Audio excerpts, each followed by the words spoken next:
Hello student, आज हम hill climbing algorithms देखेंगे, वो भी दो एग्जाम्पल्स के साथ। तो सबसे पहले हिल क्लाइंबिंग एल्गोरिथम क्या है। ये एक ऐसी टेक्निक है जो कि आपकी मैथमेटिकल प्रॉब्लम को ऑप्टिमाइज करने के लिए यूज होती है। ऑप्टिमाइज करने के लिए यूज होती है मतलब कि या तो आपको कोई फंक्शन को मैक्सिमाइज करना होगा या उसकी मिनिमम वैल्यू निकालनी होती है या मैक्सिमम वैल्यू निकालनी होती है। तो जो भी ऑप्टिमम वैल्यू होती है वो हम निकालते हैं और प्रॉब्लम को ऑप्टिमाइज करते हैं। ये ग्रीडी लोकल सर्च है, मतलब कि आपके जो भी सोल्यूशन होगा उसको वो लोकली सर्च करता है। ग्लोबल अगर कोई सोल्यूशन होगा तो उसकी तरफ वहां पर ध्यान नहीं देगा। लोकल में अगर उसे कोई बेटर सोल्यूशन मिलता है तो वहां पर मूव करता है। फिर नो बैक ट्रैकिंग इसमें होती नहीं है। It is variant of generate and test method. जो जनरेट एंड टेस्ट मेथड पढ़ा था उसका एक वेरिएंट होता है ये। और इसमें क्या होता है कि फीडबैक मेथड होता है और जनरेट एंड टेस्ट मेथड में क्या होता है, फीडबैक होता है, ठीक है, जिसकी हेल्प से हम डिसाइड करते हैं कि अब हमें नेक्स्ट किस डायरेक्शन में जाना है ना। जो भी सर्च स्पेस है, मतलब आप इनिशियल से गोल स्टेट पर जा रहे हैं, तो जब आप इनिशियल स्टेट से गोल स्टेट पर जा रहे हैं तो आपको एक सर्च स्पेस मिलता है कि आप किस डायरेक्शन में सर्चिंग कर रहे हैं। तो उस सर्च स्पेस में आपको किस डायरेक्शन में जाना है वो आप ऐसे डिसाइड करते हैं with the help of feedback. तो हिल क्लाइंबिंग के 3 टाइप होते हैं। एक सिंपल हिल क्लाइंबिंग होता है, स्टीपेस्ट एसेंट होता है और स्टोकेस्टिक होता है। तो यहाँ पर हम सिर्फ सिंपल हिल क्लाइंबिंग मेथड को डिस्कस करेंगे। तो सबसे पहले इसकी स्टेप्स देख लेते हैं और अकॉर्डिंग टू स्टेप्स हम इसका एग्जाम्पल्स देखेंगे। तो सबसे पहला हिल क्लाइंबिंग अगर हम एल्गोरिथम देख रहे हैं तो जैसा कि अभी पहले डिस्कस किया था कि ये जनरेट एंड टेस्ट मेथड जिसका वेरिएंट होता है, मतलब उसका वेरिएशन होता है, उसके जैसा ही होता है। तो जनरेट एंड टेस्ट में अगर हम एक ह्यूरिस्टिक फंक्शन अप्लाई कर दें तो हमारा हिल क्लाइंबिंग बन जाता है। तो स्टेप्स में सबसे पहले हमें डिफाइन करना है current state as an initial state. जो भी आपकी करंट स्टेट है उसको हमें as a initial state define करना है। फिर हमें लूप लगाना है until the goal state is achieved, क्योंकि हमें करंट मतलब इनिशियल स्टेट से हमें गोल स्टेट तक पहुंचना है। और no more operator can be applied on the current state, या फिर आपके पास कोई भी ऑपरेटर नहीं बच रहा है करंट स्टेट पर अप्लाई करने के लिए। अब इसके अंदर हमें बहुत सारी सब स्टेप्स होती हैं, 5 हैं। सबसे पहले हमें क्या करना है, एक ऑपरेटर अप्लाई करना है करंट स्टेट पे और हमें नई स्टेट मिलेगी। जैसे ही हम कोई ऑपरेटर अप्लाई करेंगे हमें कुछ ना कुछ नया मिलेगा। अगर हम वो जो नई चीज हमें मिली है, नई स्टेट हमें मिली, उसे हम गोल स्टेट से कंपेयर करेंगे। अगर वही गोल स्टेट हो गई है, मतलब इक्वल है, जो हमें नई स्टेट मिली है और वो गोल स्टेट की इक्वल हो गई है, तो हमें क्विट कर देना। If the goal state is achieve, अगर जो नई स्टेट है वो गोल स्टेट है तो हमें क्विट कर देना। अदरवाइज क्या करना है, इवेल्यूएट करना है न्यू स्टेट को with heuristic function and compare it with the current state, और फिर उसे करंट स्टेट से कंपेयर करना है। हमें ह्यूरिस्टिक लगाना और कंपेयर करना है नए करंट स्टेट से। अगर जो नई स्टेट है वो अगर हमारे क्लोजर है गोल स्टेट के, गोल स्टेट तो नहीं है लेकिन गोल स्टेट के क्लोजर है कंपेयर टू करंट स्टेट, है ना। जो भी करंट स्टेट से उससे नई स्टेट जनरेट हुई और नई स्टेट को हमने कंपेयर करा, वो अगर गोल स्टेट्स के पास आ रही है, गोल स्टेट के पास है लेकिन गोल स्टेट नहीं है, तो हमें करंट स्टेट को अपडेट कर देना है, क्योंकि हम गोल स्टेट के करीब पहुंचना चाह रहे हैं। तो गोल स्टेट के पास जो स्टेट होगी उसको हम अपडेट कर देंगे। तो सबसे पहला एग्जाम्पल हम इसका ये लेके चलते हैं और इसको स्टेप बाय समझते हैं।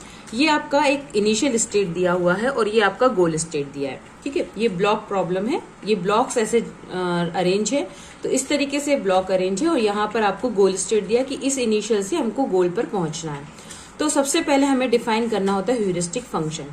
तो यहाँ पर हम hx, मतलब अगर पहला हम मूव ले रहे हैं तो हम +1 रखेंगे for all the blocks in the structure if the block is currently position, otherwise it is equal to -1। तो अगर hx की वैल्यू 1 है, अगर ये करेक्टली पोजीशन है, सही तरीके से रखा हुआ है तो, और -1 है अगर वो गलत रखा हुआ है तो, ठीक है। For all the blocks in the structure. तो इसमें देखते हैं, सबसे पहले हम इनिशियल स्टेट के लिए निकालते हैं। तो initial is not the goal state, initial state ऐसी है। तो गोल स्टेट में हमें a चाहिए नीचे, सबसे नीचे। तो सबसे नीचे हमें a चाहिए है, तो है वो यहाँ पे 3rd पोजीशन पे, तो वो अपनी पोजीशन से कितना गलत है, -1, -2, -3।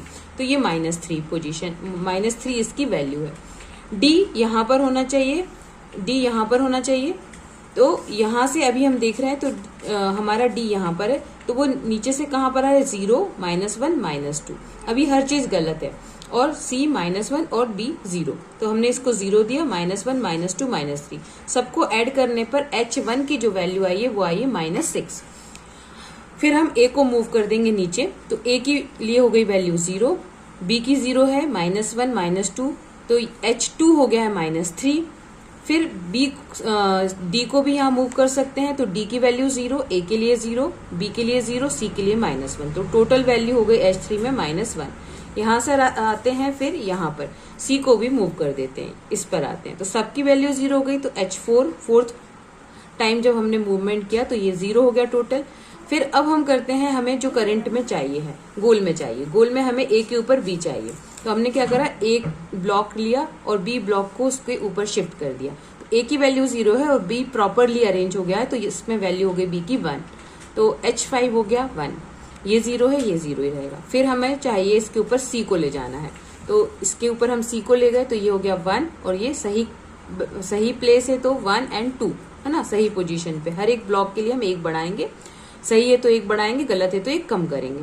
तो H6 हो गया 3, और D को भी इसके ऊपर कर दिया, तो 1, 2 और 3, तो ये हो गया 6। तो ह्यूरिस्टिक यहाँ पर हो गया 6 है ना, तो और ये गोल स्टेट पे पहुंच गया। तो यहाँ पर जो ऑप्टिमाइजेशन हमने किया, इसमें ऑप्टिमाइजेशन में हमने क्या किया, मैक्सिमाइज किया किसको, हमने ह्यूरिस्टिक फंक्शन को, है ना। मैक्सिमम वैल्यू जो है वो हमारी गोल स्टेट की है, क्योंकि वो करेक्ट पोजीशन पर थी।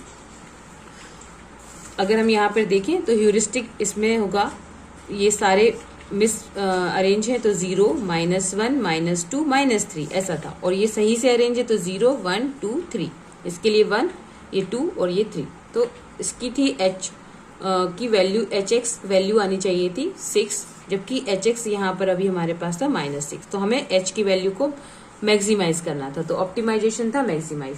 और अगर हम इसे स्टेप वाइज देखें, तो आपने पहले क्या करा, करंट स्टेट को डिफाइन करा एज एन इनिशियल स्टेट, फिर लूप लगाया जब तक कि आपको गोल स्टेट नहीं मिल जाती है।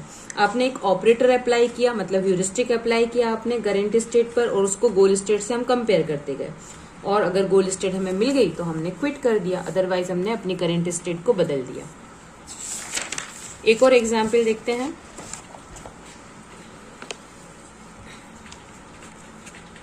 ये हमारी इनिशियल स्टेट है और ये हमारी गोल स्टेट है, ठीक है। यहाँ पर भी हमें सबसे पहले ह्यूरिस्टिक, हर एक प्रॉब्लम को सॉल्व करने के पहले हमें ह्यूरिस्टिक अप्लाई करना है। तो ह्यूरिस्टिक लगाया HX -1 if numbers are correctly placed, अगर नंबर करेक्टली प्लेस्ड है तो -1 और +1 अदरवाइज। तो यहाँ पर उल्टा हो गया, हमारे जो ऑप्टिमाइजेशन प्रॉब्लम है वो मिनिमाइजेशन ऑफ HX है, क्योंकि करेक्टली प्लेस के लिए -1 ले रहे हैं, और अगर करेक्टली प्लेस नहीं है तो +1 ले रहे हैं, ठीक है।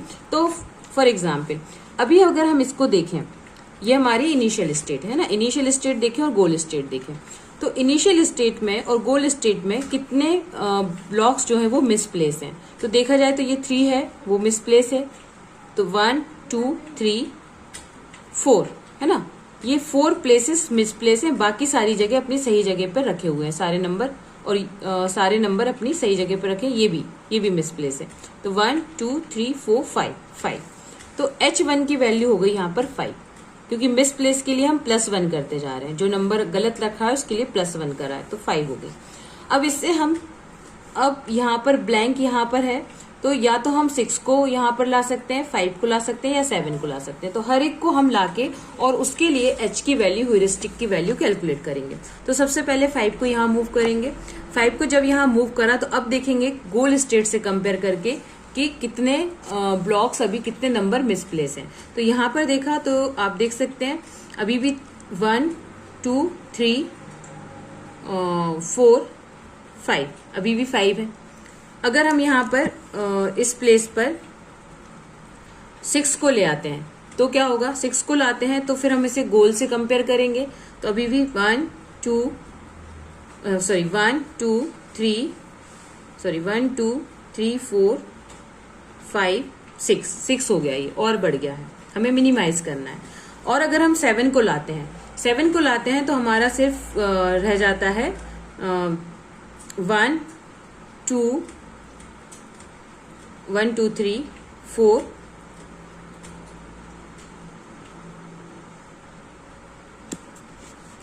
इसमें हम देखते हैं 1 गोल से कंपेयर करेंगे तो 1 गलत है, 2, 3, 4 और आई थिंक ये 5 भी है, तो 5 है ना, तो 5 हम ले सकते हैं। तो इनमें से हमें जो भी मिनिमम वैल्यू है वो ले सकते हैं। या अब आपके पास 2 आ रही है वैल्यू, तो ये लोकल मिनिमा वाली प्रॉब्लम अराइज हो रही है कि दो वैल्यू ऐसी आ रही है जिनकी वैल्यू सेम आ रही है, इसकी भी 5 है, इसकी भी 5 है, तो इसमें से हम क्या चूज करें, तो ये प्रॉब्लम भी आ सकती है। तो इसमें से आपको ये भी चूज करके देखना पड़ेगा और ये भी चूज करके देखना पड़ेगा। तो मैंने पहले थोड़ा सा गलत किया था, तो इसमें इसकी वैल्यू 4 आ रही थी, तो मैंने इसको लेके आगे बढ़े थे। तो इनमें से आप इसको फिर किसी एक को लेके आगे बढ़ेंगे। अब यहाँ पर 8, जैसे मान लीजिए मैंने इसको लेके आगे बढ़ा, तो इसको लेके आगे बढ़ा तो 8 यहाँ में मूव हो सकता है और यहाँ पे 7 भी मूव हो सकता है। तो 7 अगर मूव होगा तो ये पहले की कंडीशन बन जाएगी, तो उस पर हम जाना नहीं चाहते। 8 को अगर हम यहाँ पर मूव करेंगे तो क्या कंडीशन आती है, 8 को अगर हम यहाँ पर मूव करते हैं तो आप देख सकते हो कि फिर आपको गोल से कंपेयर करने पड़ेगा कि कितने अभी ब्लॉक्स, कितने नंबर्स अभी सही पोजीशन पर नहीं है, और उतनी वैल्यू आपकी इसकी हो जाएगी। ठीक है, तो इस तरीके से फिर आपको ब्लैंक मिला, तो यहाँ पे 2 आ सकता है और 5 आ सकता है। तो 2 और 5 दोनों के लिए निकालेंगे, उनमें से जो मिनिमम होगी वो चूज करेंगे। फिर इसमें भी हम देखेंगे कि यहाँ पे 5 आ सकता है, 1 आ सकता है, 4 आ सकता है। फिर इसके लिए तीनों देखेंगे और धीरे से हम जैसे जैसे हम आगे बढ़ेंगे वैसे हम गोल स्टेट पर पहुंच जाएंगे। गोल स्टेट पर जैसे ही पहुंचेंगे हमारी वैल्यू आएगी 0, क्योंकि सभी अपनी प्लेस पर अभी अपनी प्लेस पर है, तो कोई भी मिसप्लेस नहीं है, तो हमें वैल्यू मिलेगी 0। तो हमने देखा कि यहाँ पर ह्यूरिस्टिक फंक्शन जो है उसकी वैल्यू हमारी 0 आई है, मिनिमम करी हमने, कम से कम लेते गए, जबकि इसके प्रीवियस वाले क्वेश्चन में हम देख रहे थे उसकी वैल्यू हम बढ़ा रहे हैं। तो ह्यूरिस्टिक आप अपने हिसाब से डिफाइन कर सकते हैं कुछ भी, और उसको जनरेट एंड टेस्ट के साथ मिक्स कर सकते हैं और फिर आप अपने गोल स्टेट पर पहुंच सकते हैं। Thanks for watching.